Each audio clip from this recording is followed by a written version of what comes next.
Uy, Papaw, sandali lang. Aalis ka na? Hiramin ko nga ulit yung panghulog mo ng motor. Sige na. Oo, ante, mamayang hapon. Uy, Kuringo, papahiramin daw siya ng panghulog ng motor. Kaya dun pa lang sa kanto, abangan na natin siya para maagaw natin yun. What? Ipapahiram kaya sa atin, nakapangako na kay Auntie Piang. Hindi, ang sasabihin natin na hindi na hihiramin ng tibiyang tayo na ang hihiram. Para may panghulog tayo. O sige, pupuntahan kita mamayang hapon sa bahay nyo ha. Oo, ante, pero sana wag malate. Ayoko kasing na penalty sa motor ko. Hindi, ako ang bahala. Ibibigay ko. Di ba nga nakahiram ako dati sa panghulog ng motor mo, binigay ko naman. Sige, ante, mamayang hapon. Balikan mo ako dito. O sige.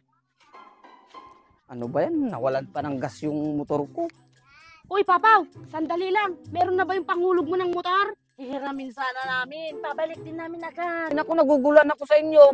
Si Auntie Biang nakiusap na ihiramin niya yung panghulog ng motor. Tapos kayo na naman. Ano ba kayo? Ako pang single dad yung hinihiraman nyo. Alam mo, 10 katao yung sinusustentuhan ko.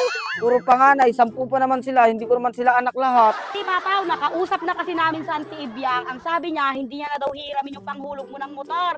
Sa amin mo na lang daw ipapahiram dahil magsasahod na mamaya yung anak niya. O sige, mamaya. 3-5 lang yun. Oo.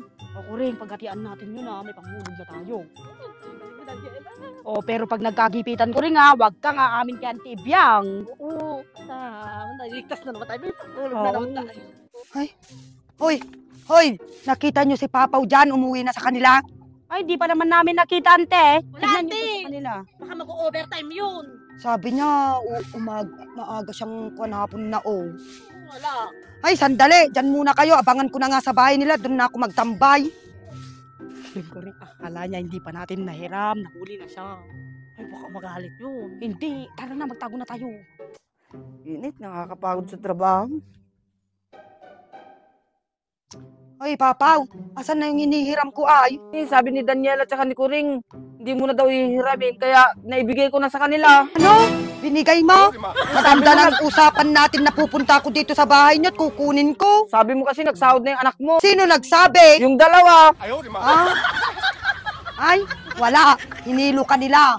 Ngayon, malelet na yung panghulog mo ng motor. Magpe-penalty ka pa. Bahala ka. Bahala naman na sila. Subukan nila. Kasi ako, inuutangan nila. Hoy, kayong dalawa, nadaanan ko kayo dito kanina. Ang sabi nyo, wala pa siya. Pala nahiram nyo na naman yung panghulog. Kayo talagang dalawa, manunulot kayo. Sinabi nyo pa sa kanya na magsasahod yung anak ko. Kayo lang pala ang gustong humiram.